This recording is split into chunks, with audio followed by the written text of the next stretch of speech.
watching this video. It's Oscar, and today I'm going to show you another one of the things I have printed on my 3D printer.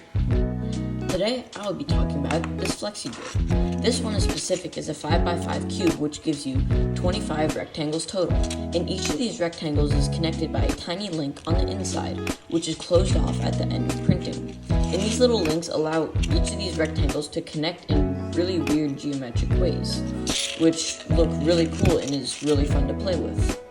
Thank you guys for watching. I hope you enjoyed. Don't forget to like and subscribe and comment down below what you think I should print next.